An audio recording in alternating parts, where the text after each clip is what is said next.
আমরা আশ্চর্য হয়ে দেখি যে নরেন্দ্র মোদীরা নিজেদের 11 বছর পালন করছে, তো তাদের কিন্তু লজ্জায় মাথা নিচু করে পদত্যাগ করে চলে যাওয়ার কথা ছিল। কারণ ভারতবর্ষ স্বাধীনতার পর থেকে 2014 সাল পর্যন্ত আমরা যা যা অর্জন করেছি সেই প্রত্যেকটাকেই নরেন্দ্র মোদীরা ধ্বংস করে দিয়েছে।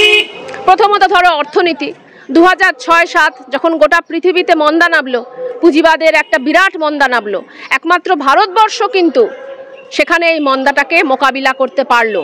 তার কারণ কি? সবাই স্বীকার করেছিল যে ভারতবর্ষে যে রাষ্ট্রায়ত্ত ক্ষেত্রগুলো, সেই রাষ্ট্রায়ত্ত ক্ষেত্রগুলো ভারতবর্ষকে বাঁচিয়ে দিয়েছে। যেখানে শুধু লাখ লাখ মানুষ কাজ করে তাই নয়, যেগুলোর মধ্য দিয়ে ভারতবর্ষের অর্থনীতিটায় যে মানি সার্কুলেশন, সেই মানি সার্কুলেশনটা হয়। নরেন্দ্র মোদীরা ক্ষমতায় এসেই এই রাষ্ট্রায়ত্ত ক্ষেত্রগুলোকে ধ্বংস করার জন্য উঠে পড়ে লাগলো। এবং ধ্বংস করা মানে কি?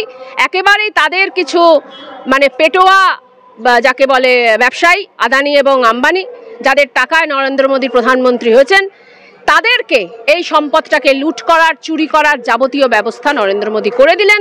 তার বিনিময় কি ঘুষ তারা খেলো এটা আমরা বলতে পারবো না। তবে তথাগত রায় বলেছেন যে বিজেপির নেতারা কামিনী এবং কাঞ্চন ছাড়া চলতে পারে না।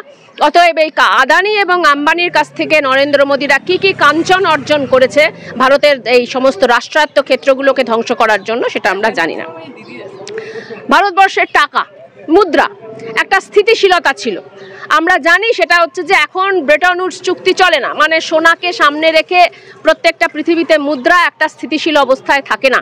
মুদ্রার একটা নিজস্ব বাজার আছে, সে তার সাপ্লাই এবং ডিমান্ডের ভিত্তিতে চলে। কিন্তু তা সত্ত্বেও ভারতবর্ষের মুদ্রার এরকম হাল হয়নি যেটা গত 11 বছরে আমরা দেখলাম।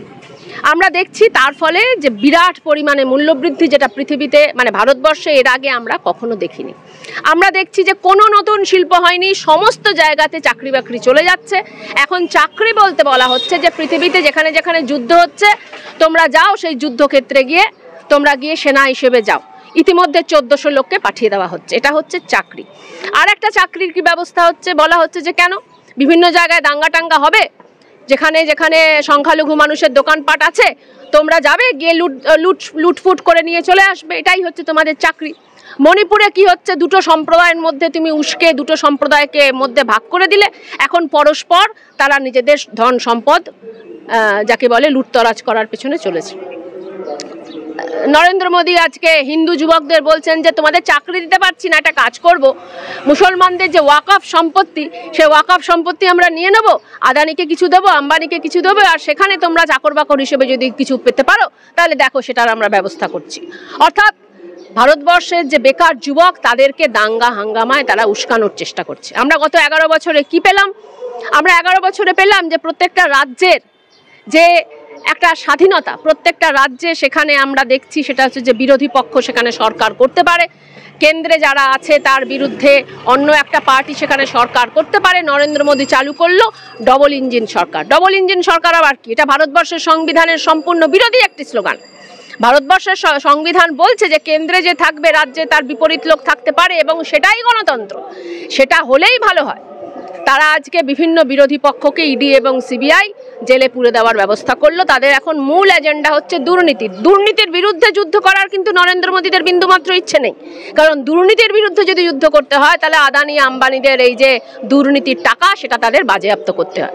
যে টাকা আদানি আম্বানি বিভিন্ন নেতা মন্ত্রীকে কিনতে খরচ করে সেটা বন্ধ করতে হয়। দুর্নীতিটা তাদের এজেন্ডা নয়, তারা একা চুরি করবে। ইলেকটোরাল বন্ডে দেখা গেল সেটা হচ্ছে যে ভারতবর্ষের বিভিন্ন কোম্পানি বিভিন্ন পার্টিকে টাকা দিচ্ছে, চলবে না, সব টাকা শুধু তাদের দিতে হবে। যারা অন্যান্য পার্টিকে যারা টাকা দিচ্ছে তাদের নামটা সামনে চলে আসছে।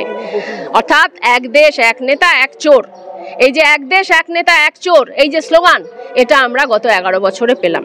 আমরা 11 বছরে পেলাম যে ভারতবর্ষের সংবিধানটা খুব খারাপ হয়েছিল, নেহরু তৈরি করেছিল, আম্বেদকর তৈরি করেছিল, আমরা বেশি আম্বেদকর আম্বেদকর আম্বেদকর আম্বেদকর করি, এগুলো চলবে না।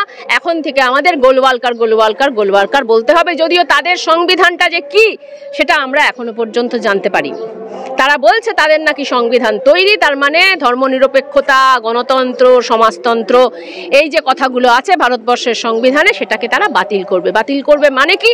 তার মানে হচ্ছে ভারতবর্ষের সমস্ত সাধারণ মানুষ ওই আদানি আম্বানি আর নরেন্দ্র মোদীদের দাসে পরিণত হবে।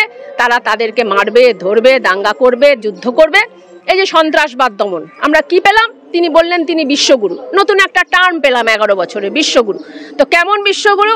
আমরা দেখতে পেলাম যে এই ভারত পাকিস্তান যেটাকে মানে যুদ্ধ তো হয়নি, কিন্তু যেটা হলো সীমান্ত সংঘর্ষ আকাশপথে, তখন আমরা দেখতে পেলাম যে বিশ্বগুরুর পাশে কেউ নেই, কোনো দেশ দাঁড়ালো না, সে একা হয়ে গেল। তাহলে বিশ্বগুরু এই নামটাও দেখা যাচ্ছে যে একটা প্রহসনে পরিণত হলো। গত 11 বছরে আমরা এটা পেয়েছি। তারা সমস্ত বিরোধী স্বরকে ধ্বংস করার চেষ্টা করছে। আজকে ভারতবর্ষের মানুষ এইটুকু বুঝেছে যে এদের যখন যাওয়ার সময় হবে, এদেরকে যখন আমরা পরাজিত করতে পারবো, তখন ভারতবর্ষ শুধু 2014 সালে ফিরবে না, একটা নতুন ভারতবর্ষের দিকে আমরা এগোতে পারবো।